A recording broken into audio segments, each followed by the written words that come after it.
I am lecturer Ali Muhammad Abdi Al Siju. Welcome to Nile Technology College. Today we shall mount our English online class 1, basic grammar. Nouns. We are hereby to ask ourselves, each other, the term or the meaning of noun or nouns. A noun is the word that refers to a person, thing, or abstract idea. Magac waxa waaye erey markaas ka micno ahaan micnihiisu uu noqonaya shakhsi, shay ama walxa mardahan sida aqli ama garaar. Magac mardahan abstract waa waxaan la arkaynin ama aan muuqan adna qaban karin sida aqli, gaajo iyo wixii mid. For example, idea.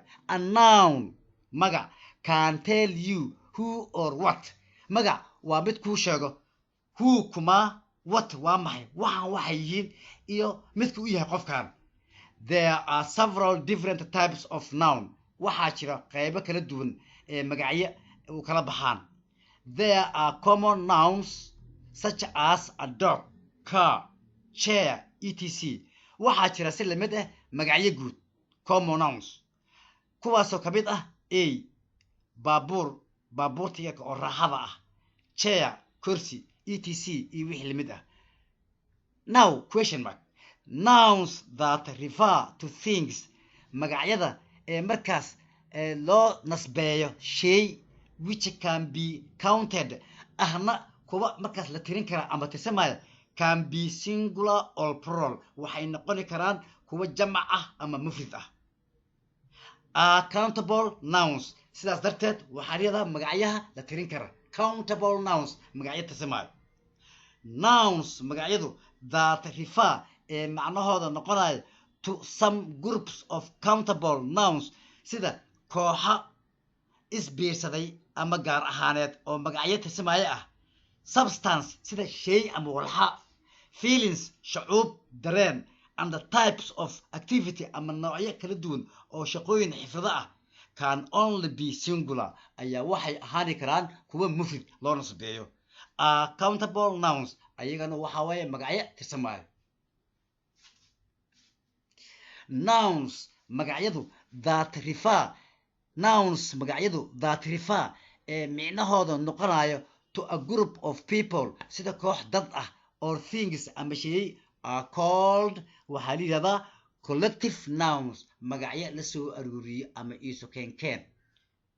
Nouns that refer to people magacyada ee markaas loo nasbeeyo dad, organizations ururo, or places ama meelo are proper nouns ayagana waxay noqdaan magacyo gaar ahaaneed.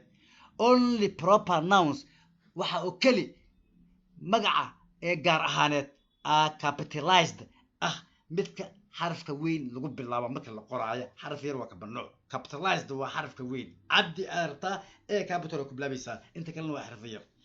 Nouns magacyada that are made up of ka samaysan two or more words laba ama hal ama laba erey ah are called waxaa la yidhahdaa compound nouns.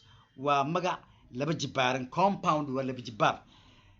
Nouns that are formed magacyada ku samaysmo from a verb ficil by adding markii lagu daro ama la raaciyo ing xarfaha are called waxaa la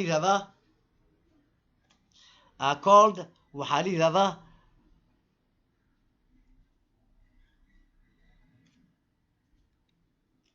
okay. Exercise. Layli. Look at the below 5 sentences. Bal eega jimridaha shanta ay hoos ku yaalla. The book was heavy. Buugga wuu cuslaa. The child is happy. Cunuga wuu faraxsan yahay. The box was empty. Sanduuqa wuu marnaa. The synopsis is accurate. Calaamadaha waa kuwa dhab ah. Calaamadu waa mid dhab ah. The tomato was being bugged. Yaanyada waa mid sajal ah. Now you can say by changing into the plural form. Look at the answers now. Number 1, the books were heavy. Buugagtu way cuslaayeen. The children are happy. Caruurtu way faraxsan yihiin. The boxes were empty. Sanduuqyadu way mirnaayeen. The synonyms are accurate. Calaamaduhu waa kuwa muuqda. The tomatoes were being bagged. Yaanyadu waxay ahayd mid sajal ah.